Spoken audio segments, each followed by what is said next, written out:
Praise the lord, హల్లెలూయా. మరొకసారి ప్రభు పేట మీకు వందనాలు చెల్లిస్తున్నాను. మీ అందరూ బాగున్నారు కదా?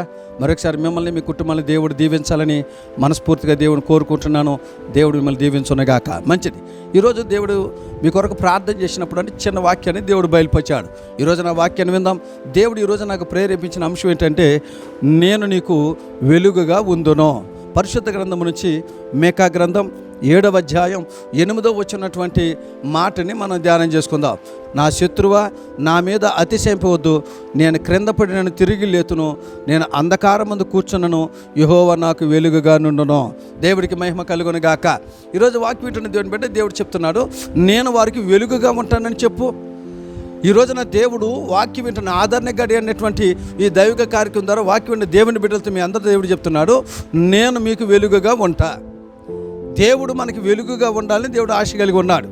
ఎందుకు ఆయన మనకి వెలుగుగా ఉండాలనుకుంటున్నాడు? ఆయన వెలుగుగా ఉంటే మన జీవితాలు కలిగే ఆశ్చర్యమైన కార్యాలు ఏంటండి? దేవుని బిడ్డలు గమనించండి. మన జీవితంలో ఎన్నో చీకటి మన మీద దాడి చేస్తూ ఉంది. చీకటి మన మీద ఎన్నో ప్రశాంతత లేకుండా చేస్తూ ఉంది. చీకటి వాటన్ని తొలగించడానికి దేవుడు నీకు వెలుగుగా ఉంటాడని దేవుడు చెప్తున్నాడు. ఒక 2-3 విషయాలు చెప్తాను.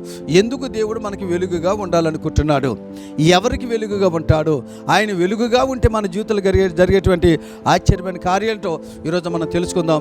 ఎందుకు ఆయన మనకి వెలుగుగా ఉండాలనుకుంటున్నాడు తెలుసండి? ఒక 3 విషయాలు చెప్తాను. ఒకటి, యెషయా గ్రంథం 58వ అధ్యాయం 10వ వచనం ప్రకారం దేవుడు అంటే మనకి ఎందుకు వెలుగు ఉండాలనుకుంటున్నాడంటే, ఆయన మనని, నిన్ను, నన్ను, నీ కుటుంబాన్ని, మన కుటుంబాన్ని ప్రకాశింప చేయటానికి ఆయన వెలుగుగా ఉండబోతున్నాడు. హల్లెలూయా. నిన్ను నన్ను ప్రకాశింప చేయాలని. ఒకవేళ నువ్వు చీకట్లో ఉన్నావేమో, చీకటితో అల్లాడిపోతున్నావేమో, చీకటి నిన్ను ప్రశాంతత లేకుండా చేస్తుందేమో, చీకటి నీకు మనశ్శాంతి లేకుండా చెప్తుందేమో, ఇదిగో దేవుడు అంటున్నాడు, ఆ చీకటిని తొలగించి ఇదిగో దేవుడు చెప్తున్నాడు, నిన్ను వెలుగుతో నింపబోతున్నాడు, నేను నిన్ను ప్రకాశింప చేయబోతున్నా. ఎందుకు దేవుడు మనకి వెలుగు ఉండాలనుకుంటున్నాడంటే, నిన్ను ప్రకాశింప చేయాలని, నిన్ను వెలిగించడానికి ఆయన నీకు వెలుగుగా ఉండబోతున్నాడు. రెండో విషయం చెప్తాను, ఎవరికి ఆయన వెలుగుగా ఉంటాడు. ఆయన వెలుగుగా ఉంటే మన జీవితంలో జరిగేటువంటి కార్యాలు ఏంటంటే, యెషయా గ్రంథం 60వ అధ్యాయం 20వ వచనం మాట ఏంటంటే, ఆయన ఎందుకు మనకి వెలుగుగా ఉండాలనుకున్నాడంటే, నీ దుఃఖ దినములు సమాప్తం చేయడానికే ఆయన వెలుగుగా ఉండబోతున్నాడు. హల్లెలూయా. వారు నాకు వెలుగు ఉంటే బాగుండు, వారి వెలుగు నా మీద పడితే బాగుండు, వారి వెలుగు నా ఇంటి మీదకి వస్తే బాగుండు అనుకో. మాకు దేవుడు సృష్టికర్త అని దేవుడు చెప్తున్నాడు, నేనే నీకు వెలుగుగా ఉంటా. ఎందుకో తెలుసా? నేను ఎవరికి వెలుగుగా ఉంటానో వారి దుఃఖ దినాలని సమాప్తం అయిపోతాయని దేవుడు మాటిస్తున్నాడు. నువ్వు భయపడమాకు, దిగులు పడమాకు, దేవుడు నీకు, నీ కుటుంబానికి వెలుగు ఉండబోతున్నాడు. ఇంకో మాట చెప్పనా, ఎందుకు దేవుడు మనకి వెలుగు ఉండాలనుకుంటున్నాడంటే, యెషయా గ్రంథం 42వ అధ్యాయం 16 వచ్చినటువంటి మాట ప్రకారం చూస్తే, నీ ఎదుట ఉన్నటువంటి వంకరి మార్గాలన్నిటినీ తిన్నవగా చేయటానికి దేవుడు నీకు వెలుగుగా ఉండబోతున్నాడు. హల్లెలూయా. దేవుని మీద గమనించండి. ఇదిగో చీకటి నా వద్దకు వస్తుందేమో, చీకటి నన్ను ముంచేస్తుందేమో, చీకటి నా కుటుంబాన్ని చిన్నబీనం చేస్తే భయపడ మాకు. దేవుడు అంటున్నాడు, నేను నీకు వెలుగుగా ఉంటా. ఆయన ఎందుకు వెలుగు ఉంటాడు తెలుసా? ఆయన ఎవరికైతే వెలుగు ఉంటాడో వారు ప్రకాశించబడతారు. ఆయన ఎవరికి వెలుగుగా ఉంటాడో వారి దుఃఖ దినాలు సమాప్తం చేస్తాడు.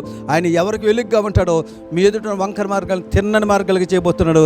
ధైర్యంగా ఉండు, దేవుని స్తుతించు, ఆయన్ని ఘనంగా గణపరచు. దేవుడు నీకు వెలుగుగా ఉండి దీవించునుగాక. ప్రార్థన చేసుకుందాం. ప్రేమ కలిగిన మా తండ్రి, కృపగలిగిన దేవునికి వందనాలు. ఈరోజు వాక్యం ద్వారా మీరు మాట్లాడారు, నేను మీకు వెలుగుగా ఉంటానని మాటిచ్చారు.